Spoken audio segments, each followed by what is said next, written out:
RTGA, mieux qu'une chaîne, un monde. RTGA, mieux qu'une...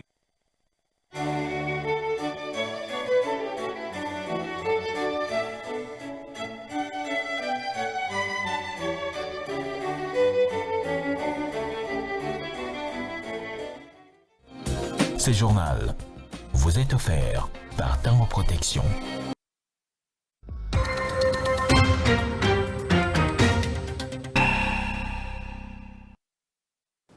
Mesdames, Messieurs, bonsoir. Bienvenue dans cette grande édition du journal sur la RTGA. Tout de suite, les titres. La restauration de la paix à l'est de la RDC, l'Organisation internationale de la francophonie apporte son soutien aux efforts du gouvernement congolais. Son ambassadrice en séjour à Kinshasa a rassuré le président du Sénat, c'est mercredi, de son apport au cours d'une audience lui accordée.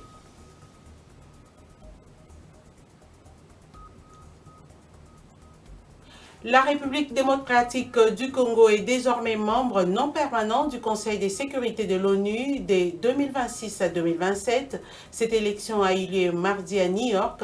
Si à l'opposition politique, on se pose la question de ce que gagnent les pays à l'union sacrée, on salue ces choix portés sur la RDC. Les négociations se poursuivent à l'OCC entre les bancs syndicales et l'employeur. L'objectif est de résoudre le problème interne de l'office. Voilà tout pour les titres. Encore une fois, bienvenue dans cette grande édition du journal sur la RTGA. L'armée congolaise dément les allégations selon lesquelles une chasse à l'homme serait lancée contre les officiers militaires de l'espace swahiliphone à la suite de l'occupation de la partie est du pays. C'est le général Sylvain Ekenge, porte-parole des FARDC, qui l'a fait savoir mardi au cours du briefing presse co-animé avec le ministre de la Communication et Médias. Suivez.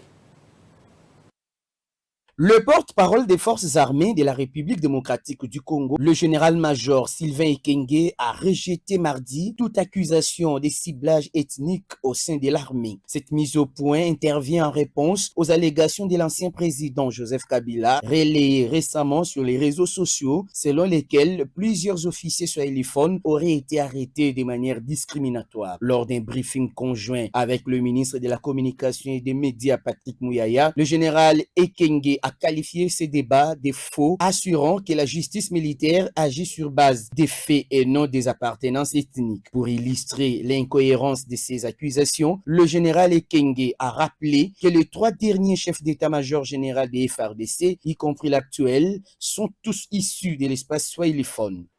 À partir de l'arrivée de l'AFDR, il y a une révolution. Et ceux qui sont arrivés, ils sont arrivés avec la révolution, et il y en a qui ont acquis des grades de cette manière-là. Et ces grades, pour la plupart, ont été complétés par un cursus de formation dans les écoles. Le processus normal, il est là, mais nous venons d'une situation particulière, et vous devez comprendre qu'il y a des officiers qui sont devenus des généraux en moins de temps par rapport aux autres. C'est ça la particularité de la situation de notre pays. Face aux rumeurs persistantes sur les réseaux sociaux et dans les médias, le général-major Sylvain Ekenge a levé les voiles sur les dossiers sensibles de la rente des survues des dépendants des militaires. Il a fermement rappelé les procédures rigoureuses qui encadrent ces allocations. Bon, je ne sais pas s'il est parti aujourd'hui, mais je doute fort. Les millions d'argent issus de la rente des survies des dépendants, lui, il ne les gère pas. Lui, son rôle, c'est contrôler et rendre compte. Un message clair, la rente des survues est une réalité, mais elle est subordonnée au respect strict des procédures administratives et à la conformité des dossiers. À cette occasion, le général Sylvain Ekenge a également balayé les accusations portées contre le général Amisu Kumba, notamment celles relatives à un détournement présumé des fonds. Et sachez également que le porte-parole du gouvernement salue la victoire diplomatique du président de la République dans l'élection de la RDC comme membre non permanent du Conseil de sécurité de l'ONU. Patrick Mouyaya, porte-parole du gouvernement, l'a dit au cours du briefing presse animé les mardis. Suivez. La République démocratique du Congo a Rosala parmi les 15 pays membres du Conseil de sécurité.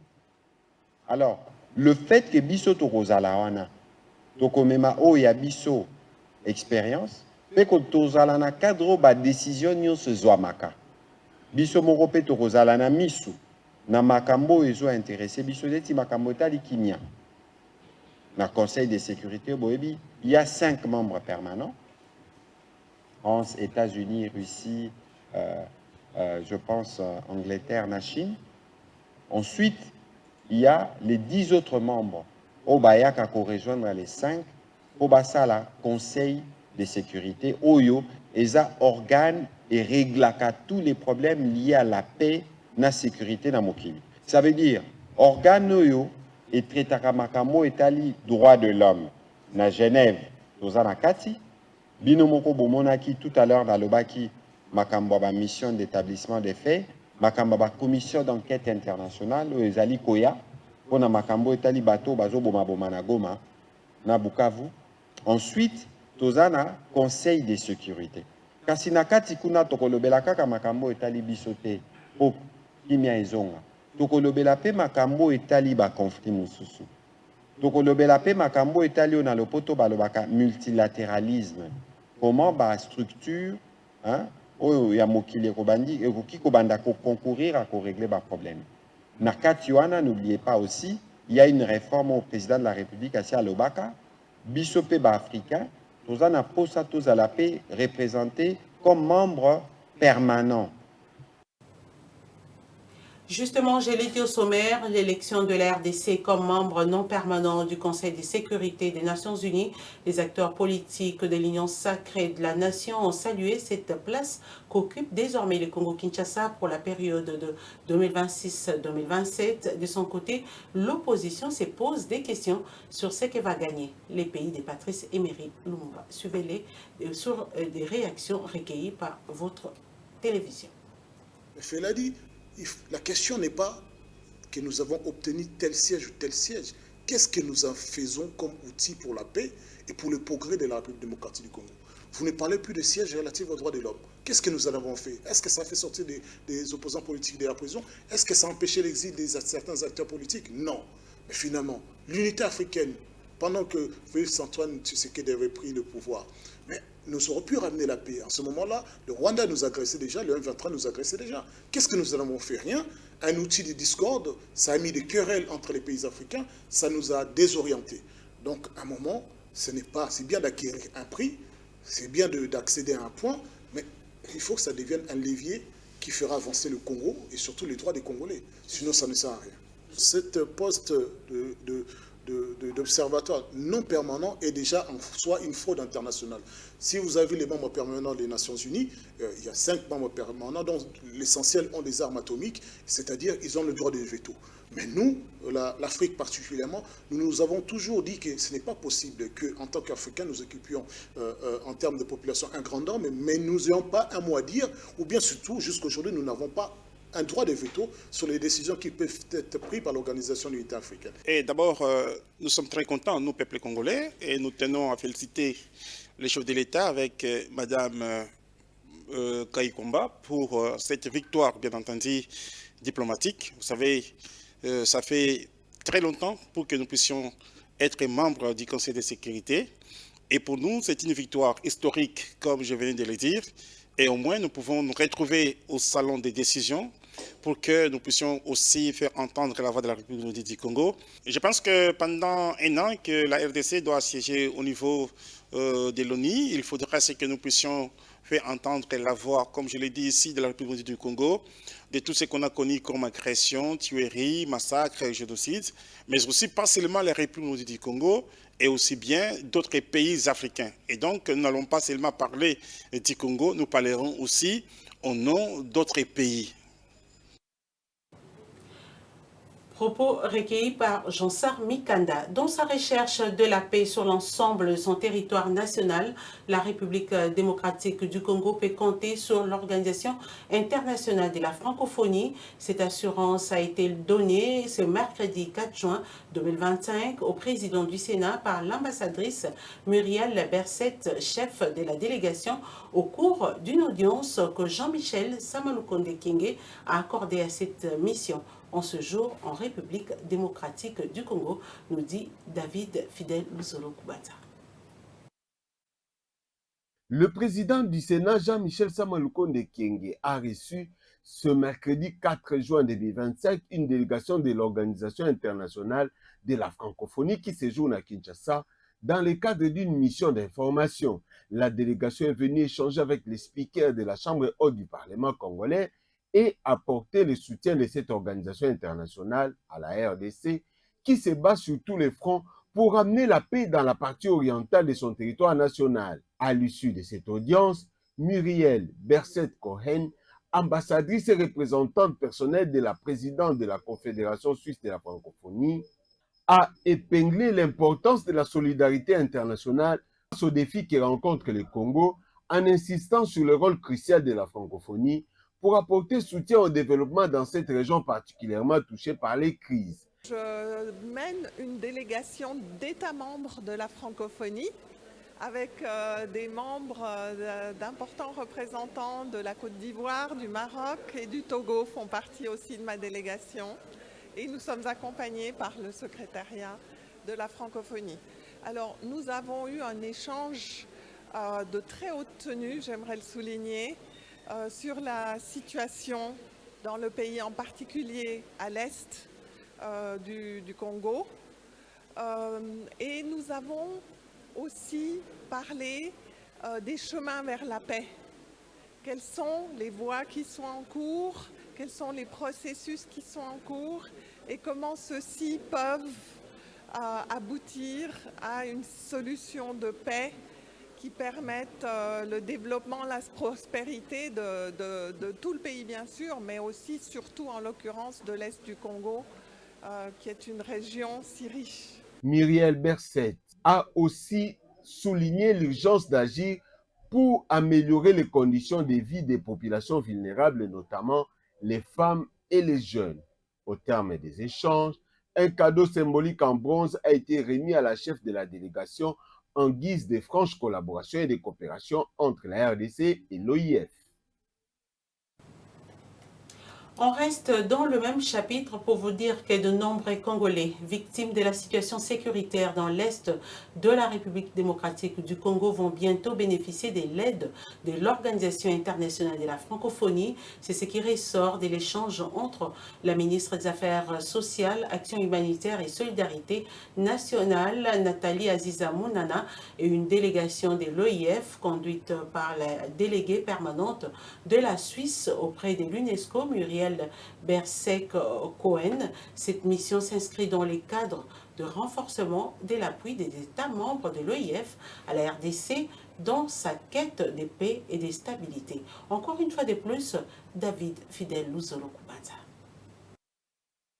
Face à la crise humanitaire et sécuritaire qui affecte l'Est de la République démocratique du Congo, l'Organisation internationale de la francophonie a décidé de se rapprocher des autorités congolaises afin de s'informer sur l'évolution de la situation et d'explorer les moyens d'intervention possibles. C'est dans ce cadre que Nathalie Aziza Mounana, ministre des Affaires sociales, Action humanitaire et solidarité nationale, a reçu Muriel Berset-Cohen, déléguée permanente de la Suisse auprès de l'UNESCO et représentante de la Confédération suisse au sein du Conseil permanent de la francophonie. Cette visite s'inscrit dans le cadre d'une mission visant à renforcer l'appui des États membres de l'OIF à la RDC dans sa quête de paix et de stabilité. Les discussions ont porté sur les mécanismes à travers lesquels la francophonie, grâce à ses programmes et projets, pourrait soutenir les populations les plus vulnérables, notamment les femmes et les jeunes, qui sont au cœur de ses priorités. Et nous avons essayé de voir comment la francophonie, grâce à ses programmes, grâce à ses projets, peut soutenir la population en particulier les femmes et les jeunes. Et ce que nous souhaitons, c'est pouvoir aboutir à quelque chose de concret qui soit de manière à ce que la francophonie puisse vraiment apporter une contribution utile au Congo dans cette construction de la paix dans une société qui soit paisible, qui soit aussi comme cela plus prospère et où ces jeunes, ces femmes et toute sa population puissent vivre mieux et en paix. Accompagnée de Mme Bestine Kazadi, ministre déléguée à la francophonie, la délégation aspire à une mobilisation significative des ressources de l'OIF pour favoriser la reconstruction d'une société pacifique et prospère, garantissant à la population un cadre de vie sûr et harmonieux. Pour mémoire, la République démocratique du Congo est l'un des 93 États et gouvernements membres de l'OIF, répartis en 56 membres de plein droit, 5 membres associés et 32 observateurs. Et pendant ces temps, 150 policiers de la province de l'Ituri ont clôturé une session de formation de 6 mois sur les notions concernant la police de proximité. Ils ont été couronnés mardi à Bunia à l'issue de cette cérémonie. Reportage.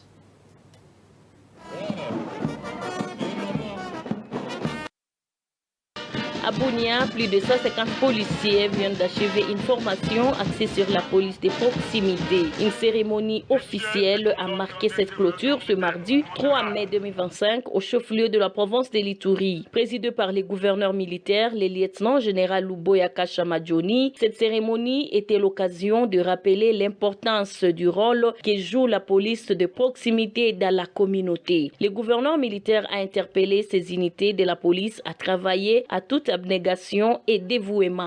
La classe, il y a renforcement de capacité. C'est-à-dire, nous qui avant, vous changez. Vous moi, il y a l'écolo. De protéger la population de proximité la population. Je tiens à le répéter, police professionnelle. 6 mois avant. Ceux qui besoin de masangate, na biloko mosusu. Bobeta masasi ndenge bolingi te. Cette formation rendue publique grâce au partenariat entre la police nationale congolaise, l'Union européenne, à travers la 3e phase du programme d'appui à la réforme de la police par P3 à sigle, a été saluée par le coordonnateur national des écoles de la police. Il appelle ces derniers à sa pérennisation pour renforcer la professionnalisation des forces de l'ordre. C'est aussi l'occasion de saluer et reconnaître le mérite de ces partenariats agissant entre le gouvernement de la République démocratique du Congo, l'Union européenne, à travers la 3e phase du programme d'appui à la réforme de la police, par P3 en sigle. Grâce à ces partenariats fructueux, de nombreux projets inscrits dans les plans d'action quinquennale de la réforme de la police ont pu être concrétisés. Que tous trouvent ici l'expression de nos plus profonds remerciements et de notre sincère gratitude pour leur accompagnement effectif et leur appui permanent dans la réussite de la mise en œuvre de ces modes de fonctionnement essentiels, j'ai nommé la police de proximité. À vous, chers apprenants, désormais, collègues policiers, aujourd'hui, vous qui êtes à l'honneur, je tiens à vous féliciter pour votre courage. Notez que la cérémonie s'est achevée par un défilé militaire des unités nouvellement formées sous le regard satisfait des autorités civiles et militaires et pend de plus vers une police de proximité plus efficace et plus proche des populations. Et à Kinshasa, le ministre des Finances, Doudou Mfwamba Likunde, est appelé à travailler avec le Sénat pour rendre opérationnelle la caisse des péréquations dans un bref délai en vue de permettre aux provinces de fonctionner effectivement. Cet appel lui a été fait à l'issue de la séance plénière du mardi dernier consacrée à l'examen des 5 projets de loi.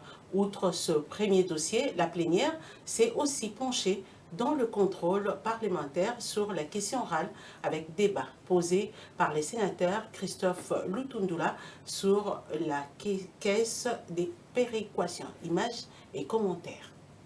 Présidée par l'honorable Jean-Michel Samalukonde Kienge, la séance plénière du mardi 3 juin 2025 a été consacrée à l'examen des 5 projets de loi. L'un de ces projets porte sur la modification d'une loi et les 4 autres concernent la ratification des ordonnances loi. Il s'agit notamment du projet de loi portant ratification de l'accord des prêts conclu entre la RDC et les fonds de l'OPEP pour un montant de 30 millions de dollars américains, du projet de loi portant ratification de l'ordonnance loi portant approbation de la prise de participation de l'État congolais au capital de la société Air Congo SA, du projet de loi portant ratification de l'ordonnance loi autorisant la ratification de l'accord des prêts conclu entre la RDC et les fonds africains de développement pour un montant de 12,5 millions d'unités de compte, projet de loi portant ratification de l'ordonnance loi autorisant la ratification de la convention des prêts syndiqués entre la RDC et les banques commerciales en RDC et les projets de loi modifiant la loi portant lutte contre les blanchiments des capitaux et les financements du terrorisme et de la prolifération des armes de destruction massive. L'économie de tous ces projets de loi a été présentée aux honorables sénateurs par les ministres des Finances Doudou Fwamba.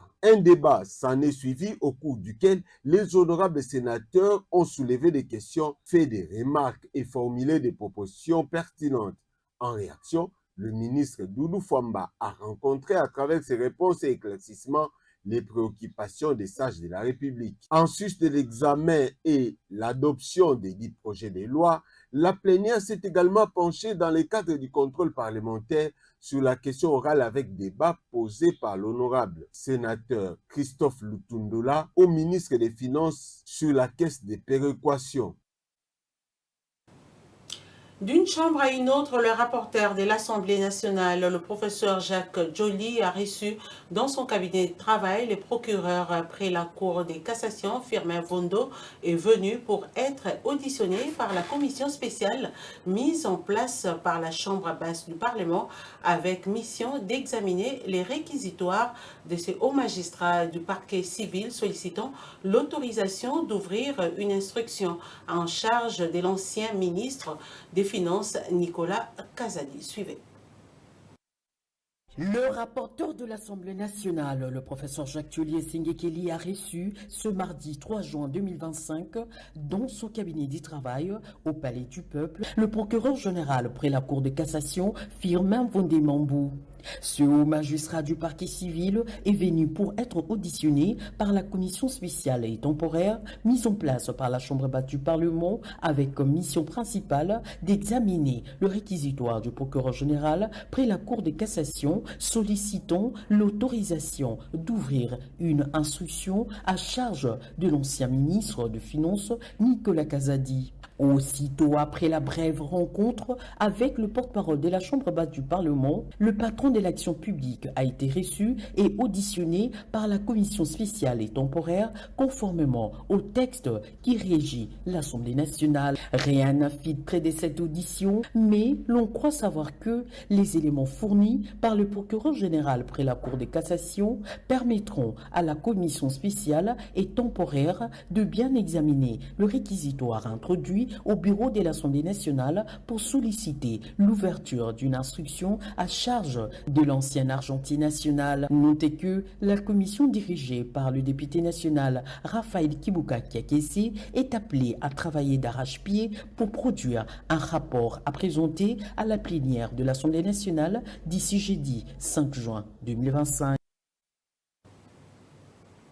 Je l'ai dit au sommaire, poursuite ce mercredi 4 juin à Kinshasa de la réunion mixte entre les banques syndicales et l'employeur de l'Office congolais des contrôles OCC, rencontre qui vise à résoudre le problème interne au sein de l'Office pour sa bonne marche, nous dit André Ikoman et Guillaume Kankwende. Débuté le 29 mai dernier et suspendu pour des raisons logistiques, les assises réunissant le bar syndical et employeur de l'OCC ont repris leur cours normal ce mercredi 4 juin 2025 au bâtiment du cinquantenaire de l'Office à Kinshasa. Après la lecture de la note du directeur général présentant le 3 sous-commissions, les discussions entre les deux parties ont tourné autour de points inscrits à l'ordre du jour, circonscrits par le numéro 1 de l'Office avant l'annonce du début de la paie des agents. nous avons discuté sur le point tel qu'énuméré, c'était les menaces récurrentes de l'Office, la problématique de la paye des agents et plus particulièrement les agents de Nord et Sud Kivu et l'impact, comme vous le savez, le mois passé, nous avons octroyé les grades à plus de 4000 agents de l'Office congolais de contrôle. La délégation syndicale voulait savoir quel est l'impact financier de ces grades octroyés à la masse laborieuse. Ces échanges ont été salués par le président de la délégation nationale qui se félicite de l'annonce du début de la paie des agents. Oui, nous sommes en train d'avancer parce que déjà, il y a quelques pistes de solutions qui sont là. Aujourd'hui, on nous a signifié que le salaire du mois de mai sera payé dans la semaine, d'ici la fin de la semaine. Nos amis de Goma Bukavu ont vu leur banque passer. Et nous croyons que nous allons rester sur cet élan-là. Les travaux se sont déroulés sous l'œil notamment de l'inspecteur général des travail. Nous avons été invités pour venir constater le déroulement de mouvements qui se passent à l'OCC.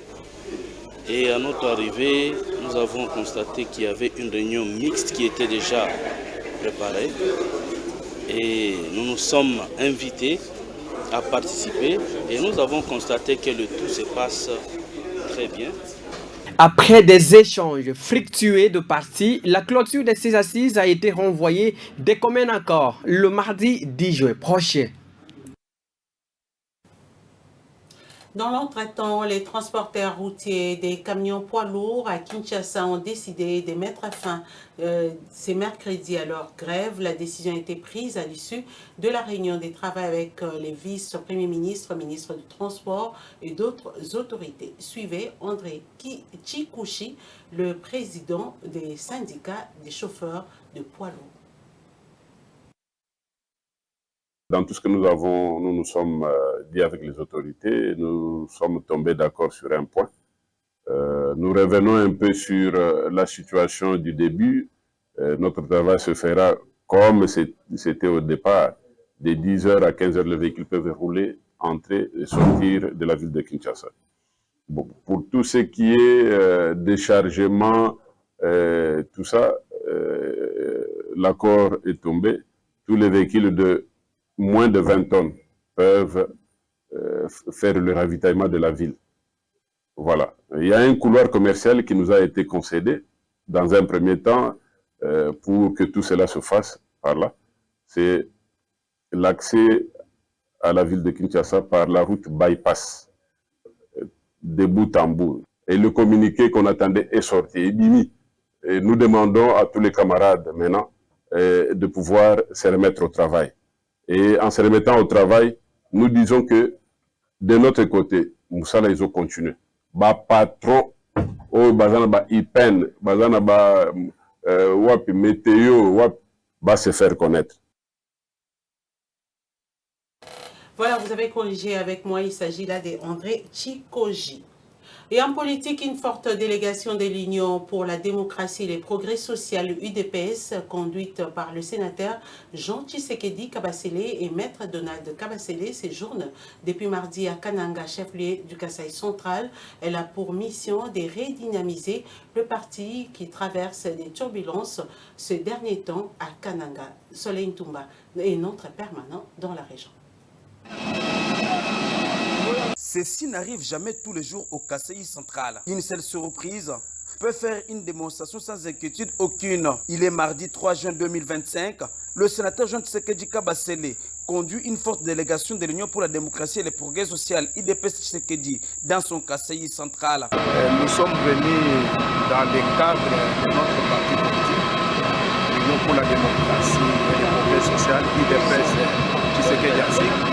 Nous sommes venus avec cette forte communication pour des missions, la redynamisation du parti et l'organisation du parti ici sur place à Kananga. Celle-ci vient baliser le chemin pour non seulement un grand meeting prévu ce week-end sur le terrain des syndics à Kananga, mais aussi et surtout pour l'arrivée imminente du secrétaire général et président d'intérim de l'Union pour la démocratie et les progrès social, Augustin Kabouya Mouanabuta à Kananga. Le chef de la délégation, Jean Tshisekedi Kabasele, dévoile l'objectif. Nous sommes venus encore pour préparer l'arrivée imminente du secrétaire général, reconnu par notre parti, le secrétaire général Marshal Augustin Kabouya, qui arrive ici chez nous incessamment. Nous demandons à tout le monde d'être là, de venir nous écouter, et la population de venir écouter ce que nous avons amené comme bonne nouvelle. De son côté, Maître Donald Kabasele Divwanda, alias Idi Yaba, présent dans cette délégation qui a aussi mouillé ses maillots pour une cause noble et commune de la redynamisation des Soni d'EPS qui vient de connaître des soubresauts à Kananga. Nous sommes mandatés pour rassurer nos bases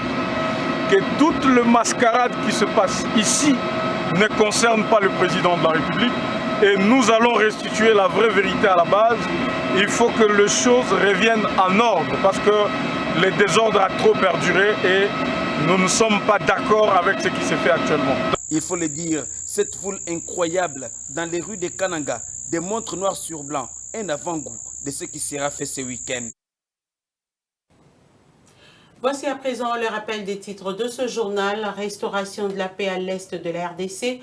L'Organisation internationale de la francophonie apporte son soutien aux efforts du gouvernement congolais. Son ambassadrice en séjour à Kinshasa a rassuré le président du Sénat ce mercredi de son apport au cours d'une audience lui accordée.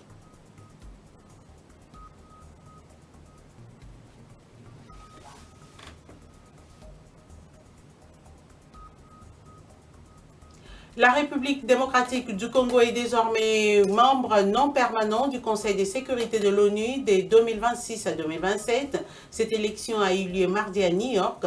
Si à l'opposition, on se pose la question de ce que gagnent les pays à l'Union sacrée, par contre, on salue ces choix portés sur la RDC. Les négociations se poursuivent à l'OCC entre les bons syndicats et l'employeur. Objectif est de résoudre le problème interne de l'office.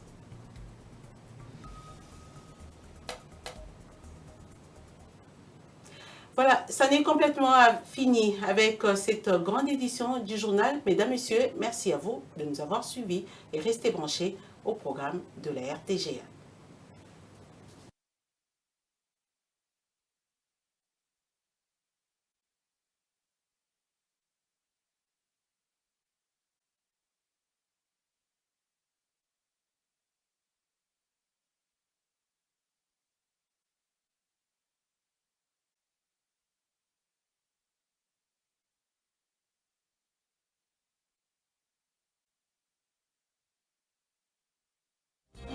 Ce journal vous a été offert par Tango Protection.